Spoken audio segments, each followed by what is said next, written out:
اعوذ باللہ من الشیطان الرجیم بسم اللہ الرحمن الرحیم۔ پیارے بچوں، السلام علیکم ورحمۃ اللہ وبرکاتہ۔ امید ہے کہ آپ ٹھیک ہوں گے۔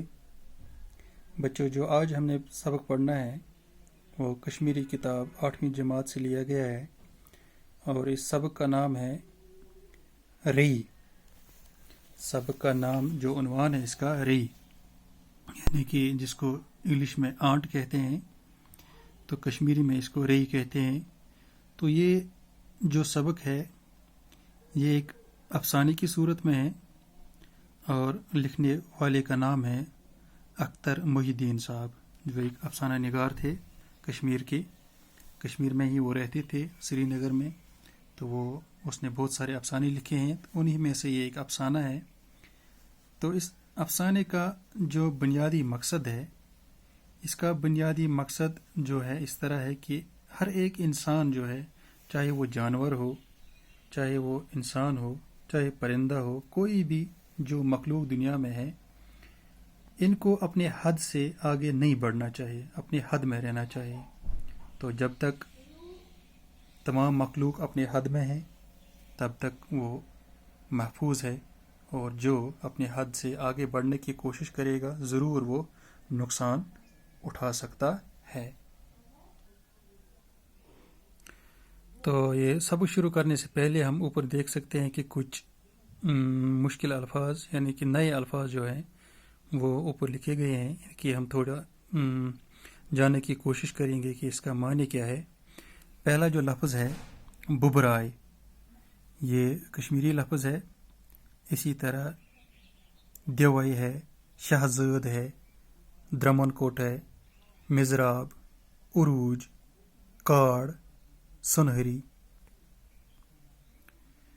ببرائے ہم کہہ سکتے ہیں جب ہم دیکھتے ہیں کہ جب بارش ہوتی ہے زیادہ، پھر اگر ہم اپنے گراؤنڈ کی طرف نظر ڈالیں گے تو وہاں وہ اس بارش سے اس پانی کے وہ بلبلے بنتے ہیں، اسی کو ببرائے کہتے ہیں۔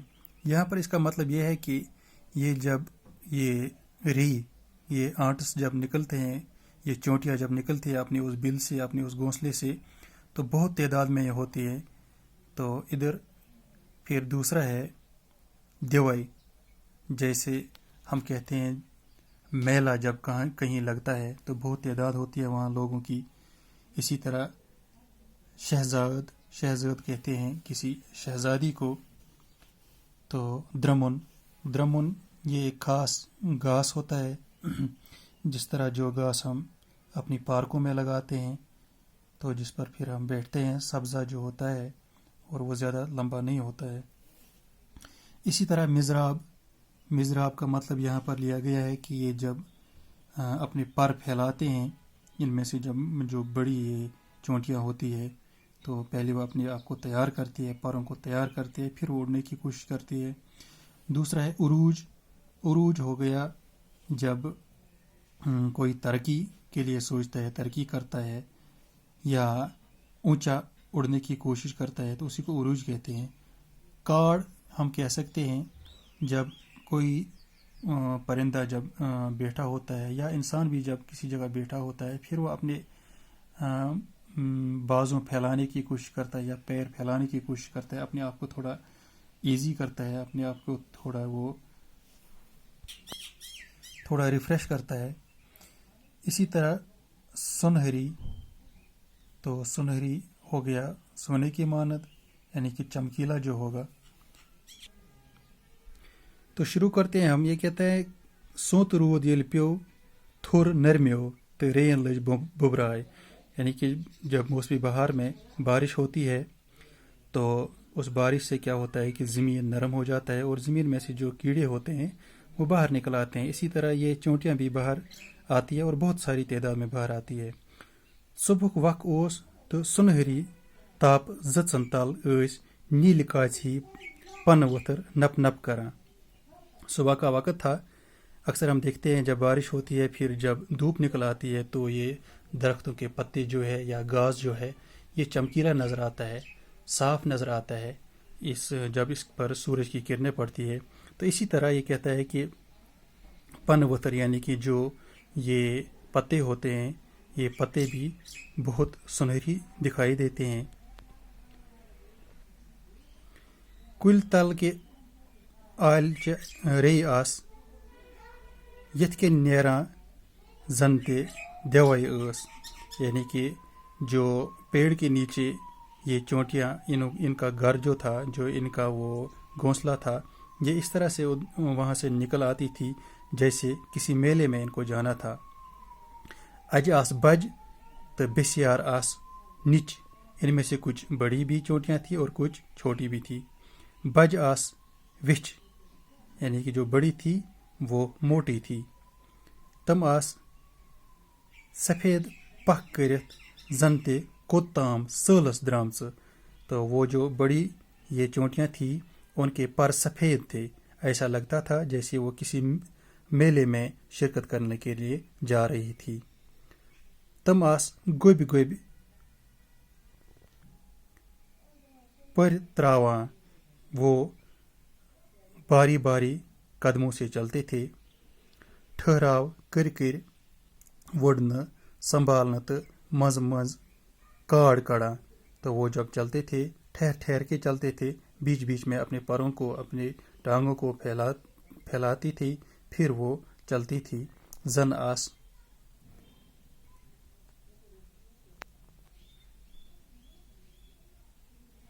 آس پنہ آسنک جشن مناوان، یعنی کہ جیسے وہ کچھ جشن مناتے تھے، یعنی کہ اپنے آپ پر وہ تھوڑا گھمنڈ بھی کرتے تھے کیونکہ وہ بڑی تھی اور وہ اسی طرح سے دکھا کے چلتی تھی۔ نچ نچ ری آس زن تے دائی بجن رین اند اند گتھ گیور کران، یہ چھوٹی چھوٹی جو تھے یہ ان کے ارد گرد چلتی تھی، یہ جیسے ان کے یہ محافظ تھے اسی طرح ان کے ساتھ ساتھ چلتی تھی۔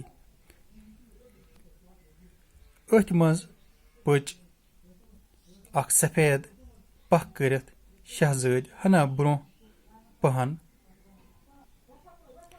تو کھژ اکس وتھ ونس درمن کٹس پہ، تو اسی دوران ان میں سے ایک شہزادی جو تھی، ان میں سے جو ایک بڑی یہ چونٹی تھی، وہ تھوڑا آگے چل کے وہ اس گھاس کے اوپر چڑھی، یہ جو درمن ہے، یہ جو گھاس ہے، یہ خاص گھاس جو ہوتا ہے، یہ سبزہ جو ہے، اس کے اوپر چڑھی۔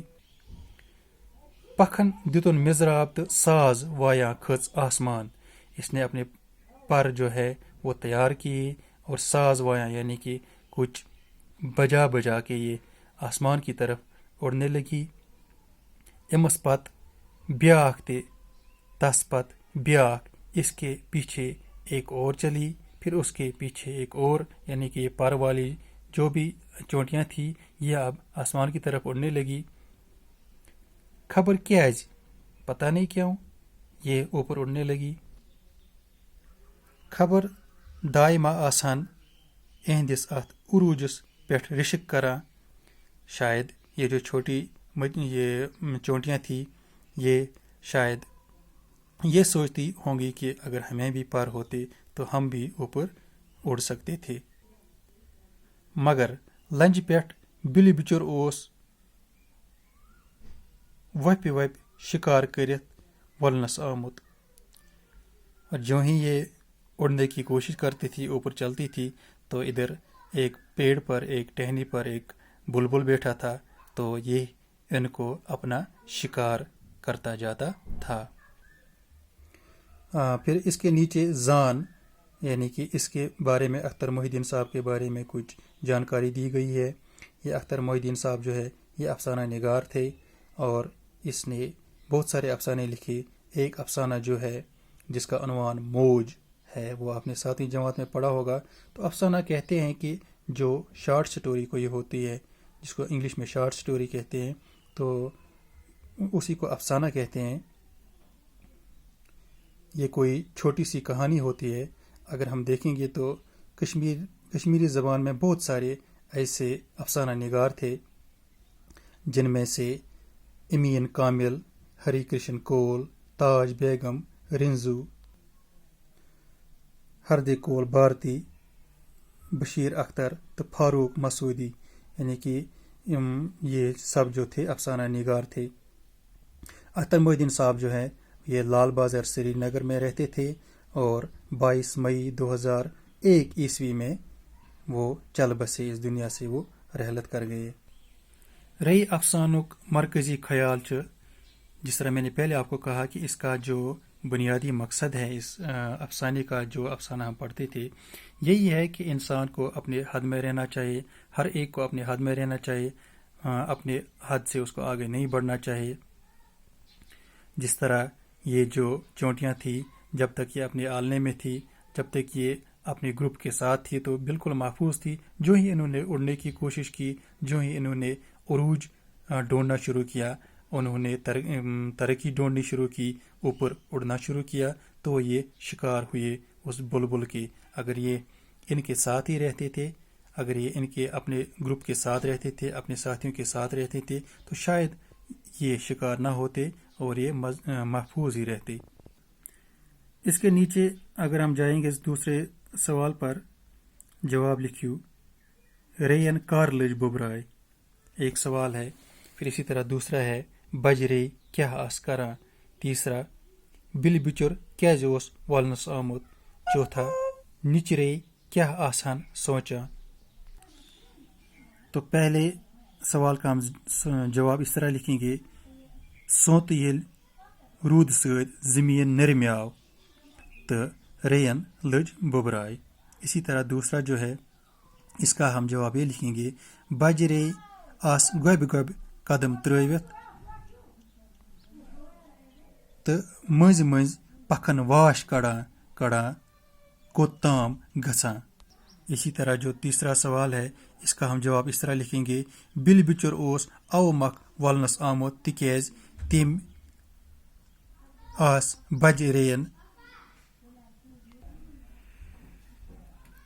بجرے پکان وٕچھمٕژ، سُہ اوس تِمن پنُن شکار بناوُن یژھان۔